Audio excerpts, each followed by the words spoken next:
Hello സുഹൃത്തുക്കളെ, ഇന്ന് നമ്മൾ ചർച്ച ചെയ്യാൻ പോകുന്ന വിഷയം ഒരു സംവിധായകൻ്റെ 11 പടങ്ങൾ പൊട്ടിച്ച ഒരു നായക നടനെക്കുറിച്ച്.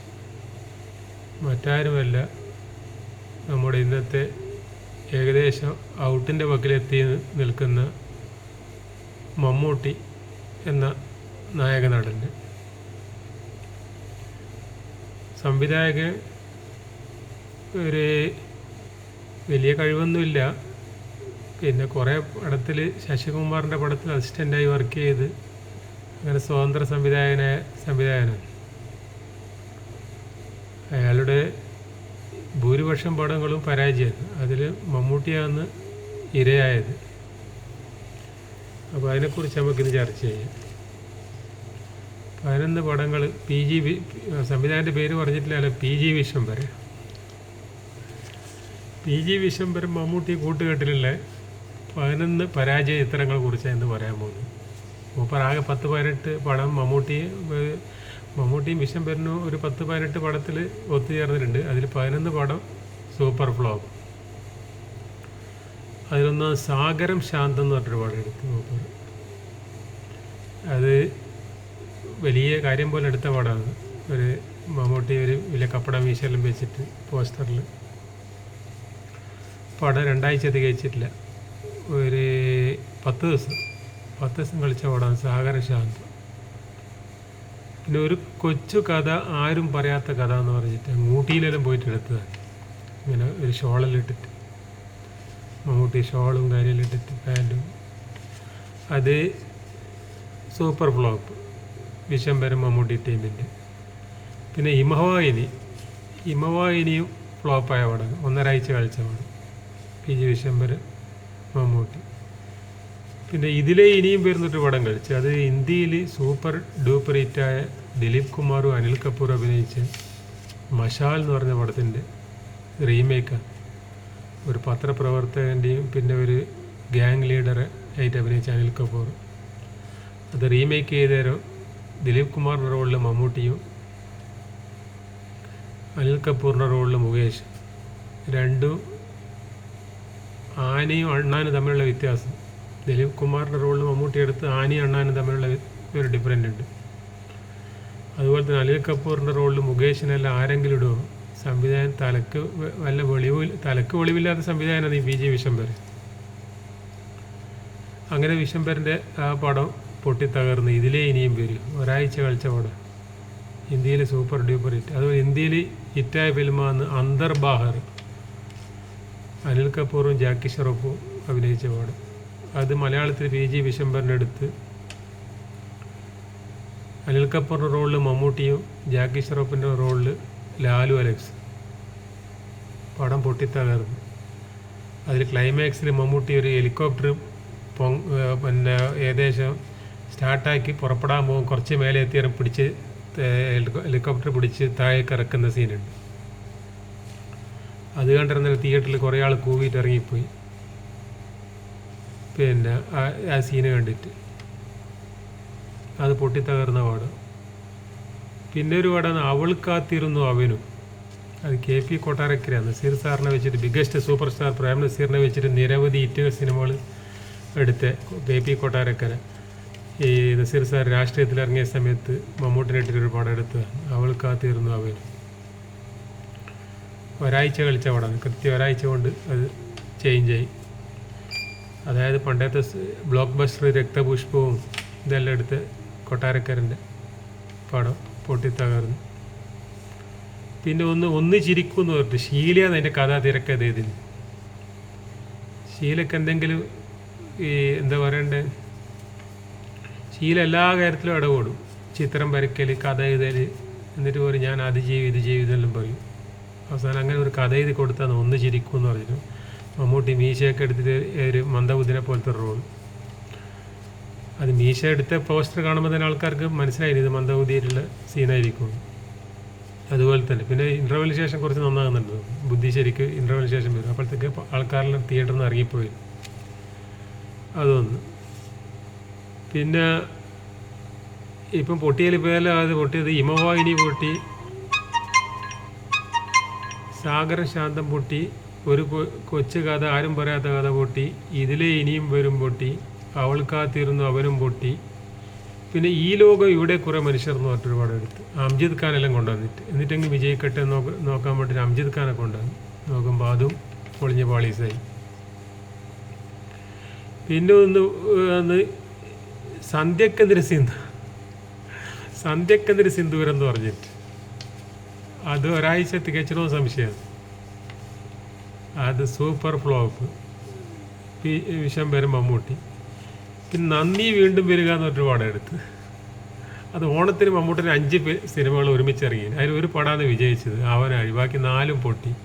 അതിൽ പൊട്ടിയിൽ ഏറ്റവും താഴെ പൊട്ടിയതാണ് നന്ദി വീണ്ടും വരിക. അതിനേക്കാളും പൊട്ടാൻ വേറൊന്നുമില്ല. പിന്നെ അതിനേക്കാളും കുറച്ചും കൂടി കുറച്ചും കൂടി ഏറ്റവും നല്ല രീതിയിൽ പൊട്ടിയത് നന്ദി വീണ്ടും വരിക. പിന്നെ കുറച്ച് മുകളിലായിട്ട് ഇത് സായസന്ധ്യ ജോഷിയുടെ. പിന്നെ അതിന് കുറച്ച് മുകളിലായിട്ട് ന്യായവേദി. പിന്നെ അതിന് കുറച്ച് മുകളിലായിട്ട് പൂവിന് പുതിയ പൂന്തന്നൽ. ഇതെല്ലാം പൊട്ടി തകർന്ന പടമാണ്. അതിൽ വിജയിച്ചത് ആവനാഴി. പിന്നെ മമ്മൂട്ടിനെ ഇട്ടിട്ട് അവസാനം എടുത്ത പടമാണ് 7 പുന്നത്തരകെ. അത് ഏകദേശം എന്നിട്ടും വിശംബരന് നേരം വെളുത്തിട്ടില്ല. വിശംബരൻ എടുത്തത് ആ പടം ക്ലൈമാക്സിൽ കൂട്ടടിയും അതും ഇതെല്ലാം ആയിട്ട് അതിലൊരു ഹിന്ദി നടനെല്ലാം കൊണ്ടുവന്നു. അത് സൂപ്പർ ഫ്ലോപ്പ്. അവൾക്കാത്തിരുന്നു അവരിലും മമ്മൂട്ടി ആദ്യം ഡിംപിൾ കവാഡിനെ കൊണ്ടുവരാനാണ് പറഞ്ഞത് മമ്മൂട്ടിയുടെ അടുത്ത്.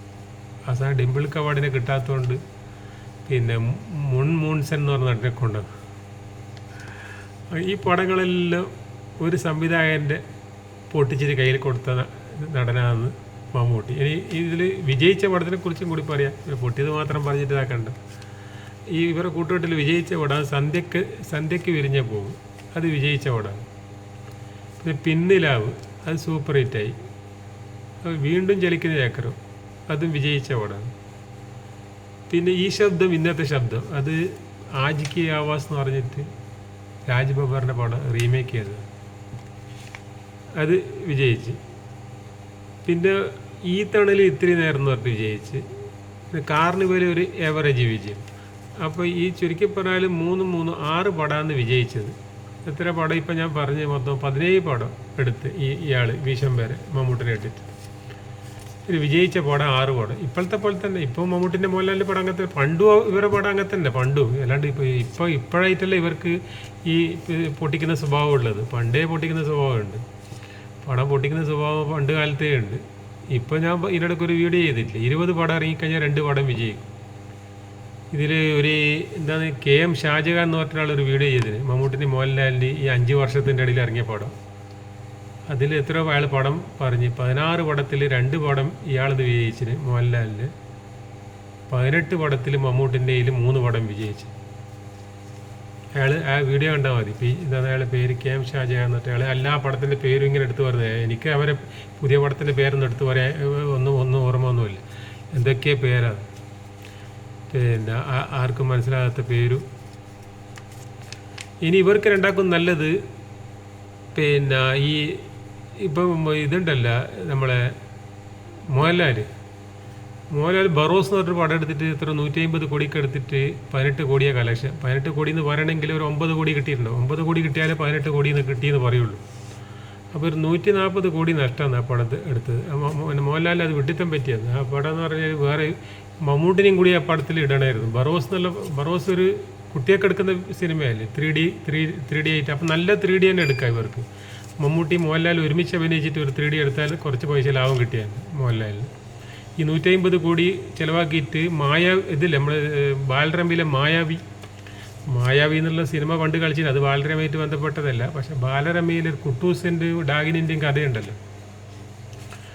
ആ മായാവി എന്നുള്ള കഥ ഈ കുട്ടികൾക്കായിട്ട് എടുത്തിട്ടുണ്ടെങ്കിൽ 150 കോടി ചിലവാക്കിയിട്ട് നല്ല വലിയ ബ്രഹ്മാണ്ഡ ചിത്രമായിട്ട് അത് എടുക്കാൻ പറ്റും. നല്ല ലാഭം കിട്ടിയിട്ടുണ്ടാവും പടം.